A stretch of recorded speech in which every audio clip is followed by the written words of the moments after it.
บุคคลឆ្លងនៅអន្លង់បានដោយសារអ្វីអន្លង់មាន4យ៉ាងមានកាមោខៈភវោខៈទិដ្ឋោខៈនិងអវិជ្ជោខៈដែលឈ្មោះថាអន្លង់ក្នុងទីនេះ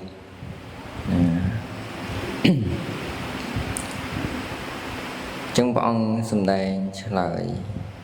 តកតងអន្លង់ហ្នឹងគឺឆ្លងបានដោយសារសទ្ធាព្រះអង្គសម្ដែងសទ្ធាយតរតិអោខៈសទ្ធាហ្នឹងក្នុងទីនេះបានដល់សទ្ធាចេតសិកសទ្ធាចេតសិកដែលប្រព្រឹត្តទៅនៅក្នុ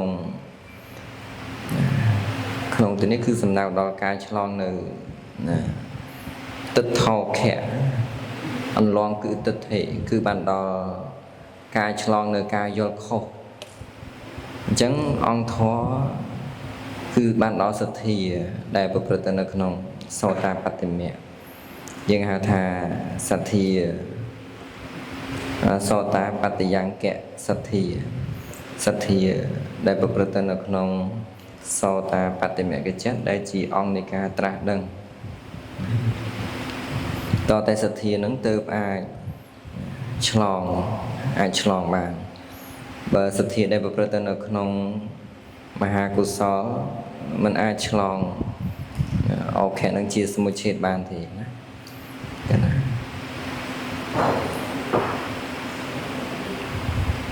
ចឹងពាក្យថាអោខៈហ្នឹងយើងប្រែថាអន្លង់ណាកន្លែងដែលមានទឹកហូរជ្រោះទឹកហូរគួចកន្លែងហ្នឹងពិបាកឆ្លងទៅដល់អន្លង់អីភាគច្រើនបើយើងនិយាយពីនាវាសំពៅអីវាអាចលិចទៅក្នុងនឹងបានណាมันអាចហោះมันអាចឆ្លងផុតទេมันងាយនឹងឆ្លងផុតយ៉ាងណាមិញក្នុងទីនេះអន្លង់គឺលោកសំដៅដល់អន្លង់គឺកាមហៅថាកាមោខៈ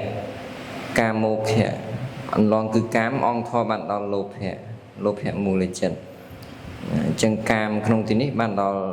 កិលេសកាមលោភៈប្រព្រឹត្តនៅក្នុងលោភៈមូល8ដល់ពេលអន្លង់មួយទៀតគឺបានដល់ទិដ្ឋោខៈអន្លង់គឺទិដ្ឋិការយល់ខុសគឺបានដល់ទិដ្ឋិចិត្តសឹក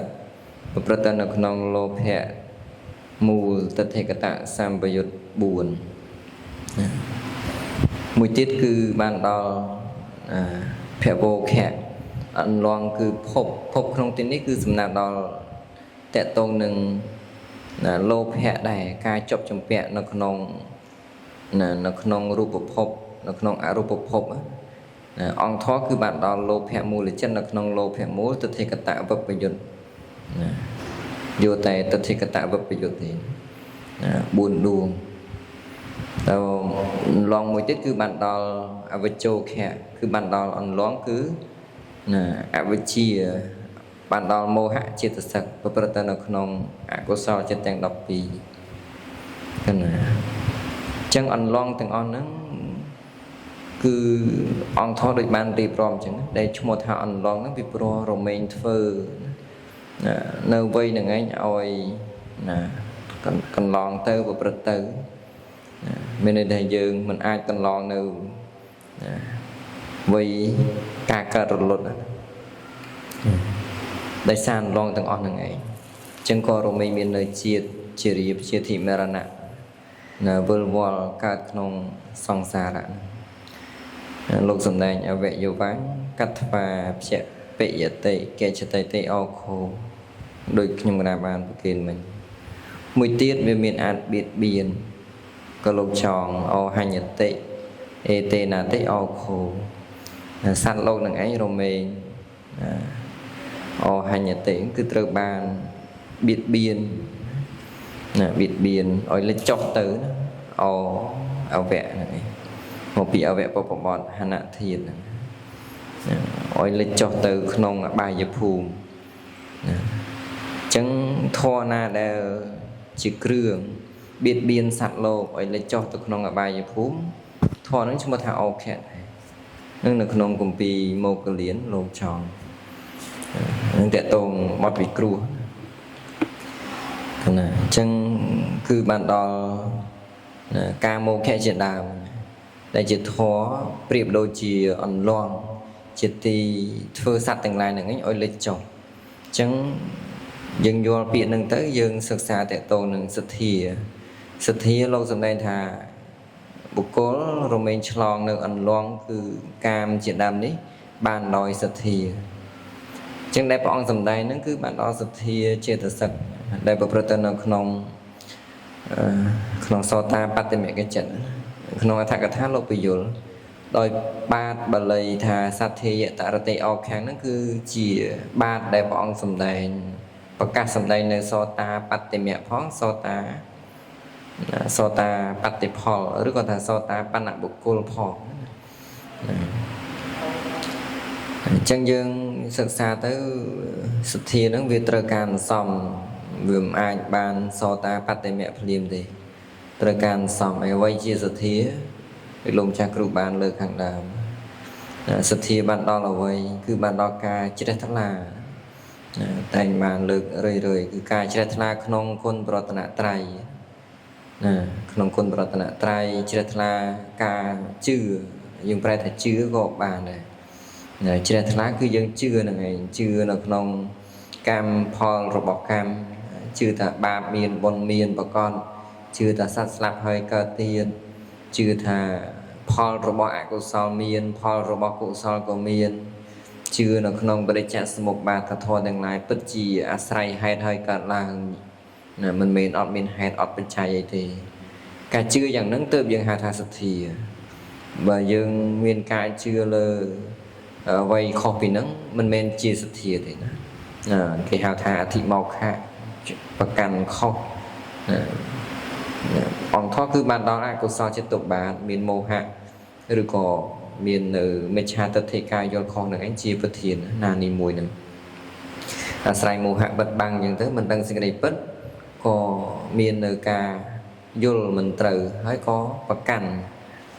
យើងហៅថាមិច្ឆាធិមោខៈគឺបានដល់សទ្ធាយើងហៅថាសទ្ធាคล้ายសទ្ធាប្លង់អញ្ចឹងយើងត្រូវយល់ពីសទ្ធានឹងដែរយល់ពីសទ្ធានឹងអញ្ចឹងទៅយើងពិចារណាមើលថាតើយើងនេះជាបុគ្គលប្រកបដោយសទ្ធាដែរឬទេតើអាត្មាអញនេះមានការជឿនៅក្នុងគុណប្រតនត្រ័យក្នុងកម្មផលរបស់កម្មជឿនៅក្នុងចិត្តមុខចិត្តក្រោយថាមានមែនពិតប្រាកដជឿនៅក្នុងបរិច្ចាសមុពបាទបានកម្រិតណាដែរបើសិនជាយើងមានការជឿរត់តែក្រៃលែងអញ្ចឹងមានន័យថាយើងរត់តែប្រឹងប្រែងធ្វើនៅកុសលធម៌ដើម្បីសន្សំបន្ទុំនៅបារមីរហូតបានឆ្លងនៅអន្លង់គឺការមោខៈឆ្លងនៅអន្លង់គឺការមោខៈអញ្ចឹងដែលថាសទ្ធាយតរតិអោខាំងនេះគឺបុគ្គលរមែងតរតិឆ្លងអោខាំងនៅការមោខៈយើងប្រែចេញអញ្ចឹងក៏បានដែរបុគ្គលរមែងឆ្លងនៅអន្លង់គឺកាមបានដល់លោភៈនៅក្នុងលោភៈមូលទាំង8ដួងហ្នឹងប៉ុន្តែមិនមែនសំទោសបុគ្គលរមែងឆ្លងនៅអន្លង់គឺអោខៈក្នុងទីនេះគឺបានដល់ទិដ្ឋិមិនច្រឡំណាបានដល់ទិដ្ឋិគឺបានដល់លោភៈមូលទិដ្ឋិកតៈ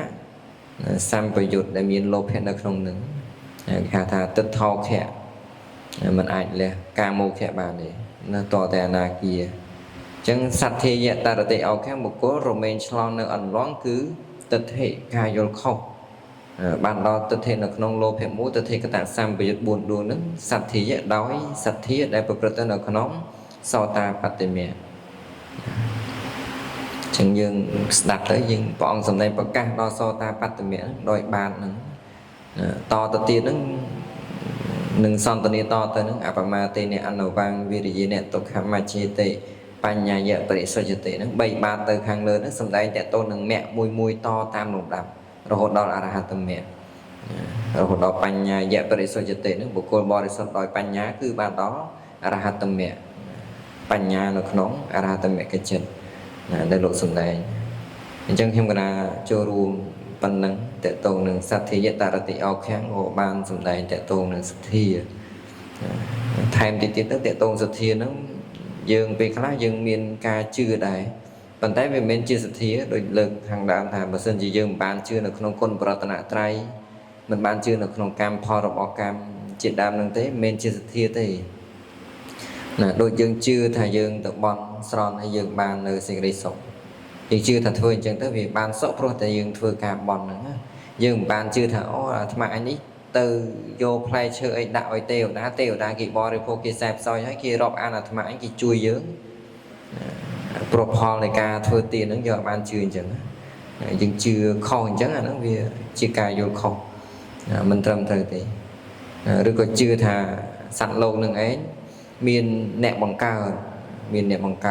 ទេវតាបង្កើតមានព្រំបង្កើតអីចឹងការជឿយ៉ាងហ្នឹងមិនមែនជាសទ្ធាទេណាការជឿយ៉ាងហ្នឹងមិនមែនជាសទ្ធាទេដូចបានលើកខាងដើមគេហៅថាមិច្ឆាធិមោខៈអញ្ចឹងអកុសលចិត្តកើតឡើងអញ្ចឹងយើងត្រូវរៀនឲ្យស្គាល់ពីសទ្ធាលក្ខណៈរបស់សទ្ធាដែលកើតឡើងគឺមានសភាពជ្រះថ្លាប្រៀបដូចជាកែវមณีអញ្ចឹងតែកាលណាដែលកើតឡើងរមែងជ្រះថ្លាធ្វើកែវមณีបើយើងយកដាក់នៅក្នុងទឹកល្អក់វាធ្វើឲ្យទឹកនឹងថ្លាយើងមើលឃើញបានយ៉ាងណាមិញសទ្ធានេះកាលណាបើកើតក្នុងសន្តានរបស់យើងវាធ្វើចិត្តយើងនឹងឲ្យជ្រះថ្លាមានភាពរីករាយសោមនស្សណាមានភាពរីករាយសោមនស្សហើយមាននៅចេតសិកដ៏សេះទៀតណាប្រព្រឹត្តទៅជាមួយគ្រាន់តែលោកសំដែងថាសទ្ធានឹងវាជាប្រធានអញ្ចឹងណាគណៈក៏មានចេតសិកដ៏សេះដែលជាសោភណសាធារណៈចេតសិក18ដួងដ៏សេះរួមជាមួយនឹងសទ្ធាផងវា19ក្នុងនោះក៏ត្រូវមានវិរតិ3ដែរវិរតិ3ព្រោះជាសោតាបត្តិមគ្គចិត្តអញ្ចឹងមគ្គចិត្តកើតឡើងត្រូវតែមានវិរតិ3ហ្នឹងកើតព្រមជាមួយហើយក្នុងទីនេះបើគ្មានបញ្ញាក៏មិនអាចទៅរួចទេតើតែមានបញ្ញា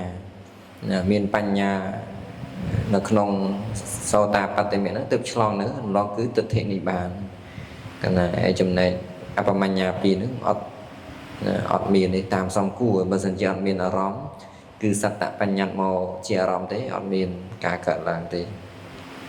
អញ្ចឹងវាប្រព្រឹត្តទៅដោយសភាពយ៉ាងហ្នឹងចិត្តចេតសិកនឹងប្រព្រឹត្តទៅយ៉ាងហ្នឹងអញ្ចឹងទៅធ្វើឲ្យបុគ្គលនោះរមែងឆ្លងនៅសិទ្ធអន្លងគឺទិដ្ឋិបានអញ្ចឹងខ្ញុំកណាពោលប៉ុណ្ណឹងមានការខ្វះខាតយ៉ាងណាក៏សូមប្រគេនចាស់គ្រូអង្គធម្មសាកឆាចូលរួមបំពេញបន្ថែមបើសិនមានសំណួរសាកសួរមិនយល់មិនច្បាស់យ៉ាងណាក៏អាចសាកសួរដើម្បីបាននៅចំណេះដឹងសូមអនុមោទនា